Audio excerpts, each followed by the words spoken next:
There's something happening to you that you still can't name. It's not depression. It's not weakness. It's not a lack of faith.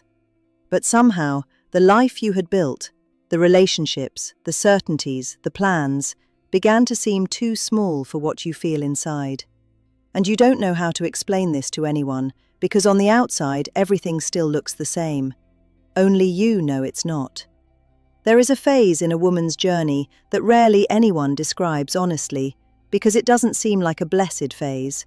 It doesn't seem like progress. It feels like stagnation. It feels like silence. It seems like God walked away without warning, and you were left in the middle of a hallway, not knowing whether to move forward or back. What I want to tell you today is that this corridor has a name, and the name is separation. Not rejection, not punishment, not forgetfulness.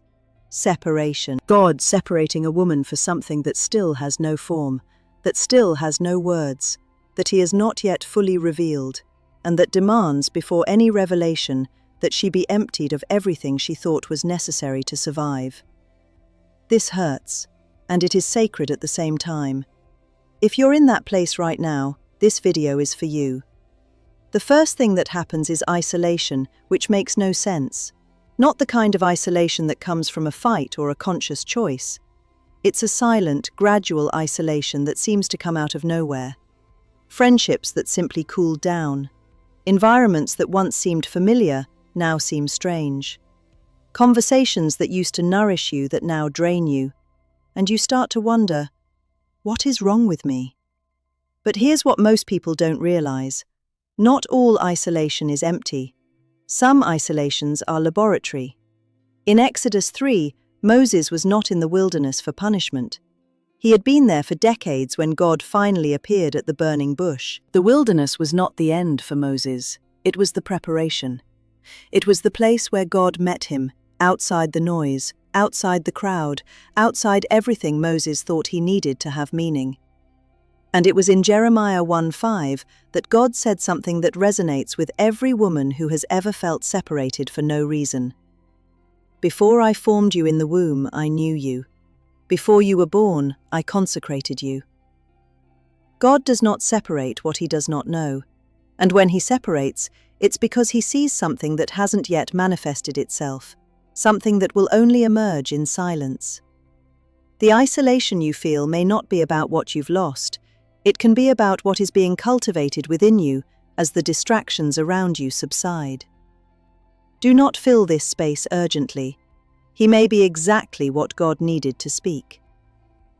The second thing that happens is discomfort with what was once familiar. You try to continue in the same routines, in the same spaces, with the same people, and something just doesn't fit anymore. Not because those things are wrong, but because you've grown beyond them, and this version of you that's emerging no longer fits in that space. This is disconcerting, because no one told you that part of being called is needing to leave without a clear destination. In Hebrews 11:8, the text describes Abraham with an economy of words that carries enormous weight. By faith, Abraham obeyed when he was called to depart for a place which he would receive as an inheritance, and he departed without knowing where he was going. Not knowing where he was going, not with the map in hand, not with arrival confirmation. He left with the uncomfortable certainty that his family member needed to stay behind, even though he couldn't describe what was ahead. For a woman who is being separated by God, this discomfort with the familiar is one of the clearest signs. Old clothes no longer fit. The old environment is tight. The conversation that once satisfied you now leaves you with a strange hunger. This is not a sign that something is wrong with you. It's a sign that you're growing beyond what the space you're occupying can accommodate. The third thing that happens is the loss of relationships that you didn't expect to lose. And this is perhaps the most painful part of all. It's not just superficial relationships that leave. These are the ones you invested in. People you loved, people you served, people you thought would be in your life forever. And suddenly, without much conflict, without satisfactory explanation, they just leave. And the question that burns inside is, why? In Ecclesiastes 3:1, it is written, "Everything has its season. There is a time for every purpose under heaven." The translation often softens something that the Hebrew text makes clearer. There is a fixed time for each thing, not just a general rhythm, but precision in God's timing. This includes people leaving your life. Not every person who leaves is an enemy. Not every breakup is a failure. Some people fulfilled what God designed for them in your life, and when the role was fulfilled, God's love for you was great enough to remove them before their presence became an obstacle to what He was building. Paul describes in Galatians 1:15 the principle of which both Moses and himself were examples, being set apart from before and called by grace. When God sets a woman apart for something greater, He often clears the path before revealing the destination. Not to hurt her, to untangle her. Let the outputs be what they are. Cry if you need to, but don't pursue what God is removing, because the effort of holding on to what He is releasing may cost you the clarity He is trying to give you. The fourth thing that happens is God's silence, which feels like abandonment. You pray, and the sky seems closed. You seek direction, and no clear voice comes. You read the word, and she seems strangely distant.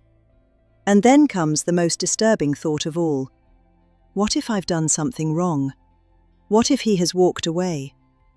In 1 Kings 19, the prophet Elijah was exhausted. He had done what God asked, he had seen miracles, he had faced severe opposition, and now he was under a tree asking to die. And when God finally spoke, the text says something that goes against everything we expect. God was not in the rushing wind. I wasn't in the earthquake. It wasn't in the fire.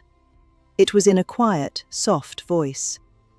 There is a type of silence that seems empty, but is, in fact, the silence of those who are working on what cannot yet be seen. Psalm 46:10 says, "Be still and know that I am God." The Hebrew word for "be still," raphah, carries the idea of letting go, of stopping trying so hard to hold on. As if God said, "Stop trying to force understanding. Just be quiet. I am still God." God's silence is rarely a sign of absence. Much more frequently, it is a sign that He is doing something that cannot be put into words yet. Something that will only be revealed when it is ready. Being still when everything in you wants an immediate answer, that is not passivity. It is one of the rarest and bravest forms of faith. The fifth thing that happens is hunger for something that has no form yet. This is the hardest sign to describe, and perhaps the most powerful. It is a hunger that has no name. It's not ambition. It is not a common dissatisfaction. It's a kind of longing for something that you feel exists, but that you haven't seen, haven't touched, can't point to on a map. You feel like you are being prepared for something, but when someone asks, "What for?" you have no answer. And that is disturbing, because it seems like you should know. But Jeremiah 29:11, one of the most quoted verses, but not always understood in the context in which it was given, was written to a people in exile. For people who weren't at home, that they were just in that kind of weird gap between what was and what wasn't yet. "For I know the plans I have for you, says the Lord, plans of peace and not of evil, to give you a future and a hope." This verse was not written for people who have already arrived. It was written for people in the middle of the journey, without knowing how much time was left, without being able to visualize the destination. And in Isaiah 43:19, God makes a declaration that spans time. "Behold, I am doing a new thing. It is springing up now. Do you not perceive it?" The Hebrew verb used there, tsamach, is the same one used to describe the sprouting of a plant. Something that grows in the dark, in silence, without the outside eye being able to see it. The hunger you feel may be exactly the sensation of something new welling up inside you, still formless, still nameless, but absolutely real. Don't try to name it ahead of time. Don't force disclosure. Part of walking by faith is learning to live with the nameless. If you've made it this far, I need to speak to you directly. Maybe you're hearing this after months, maybe years, of feeling like something is happening, but not being able to explain it to anyone. Perhaps you have tried to understand rationally, praying for a clear answer, hoping for confirmation that has not yet come. And maybe you're tired of waiting in the dark. I need you to hear this. The dark is not a sign that God has forgotten you. It is a sign that you are in the type of process that requires silence. The 5 signs we talked about today, isolation without explanation, discomfort with the familiar, loss of relationships, silence from God, and hunger for something without a name, are not punishments. They are not failures. They are marks of a woman being prepared for something that does not yet exist in visible form, but that God already knows precisely. You are not being abandoned. You are being separated. There is a day. There's a huge difference between these two things, and understanding it could be what changes your heart this season. Don't speed up the process. Don't fill the void with urgency or with the first relationship, the first opportunity, the first response that appears just for the silence to end. The silence is doing something to you. Let him do it.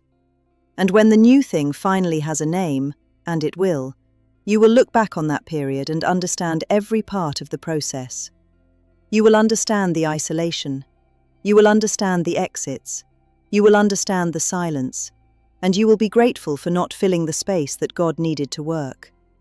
You were made for something that doesn't yet have a name, and that is the most extraordinary thing that can happen. If this video described something you are experiencing, write it in the comments. It doesn't have a name yet, but I trust it. I want to read every one. And if you want to continue this conversation, the next video talks about what to do when you feel that God is moving you, but you still don't know where. See you there.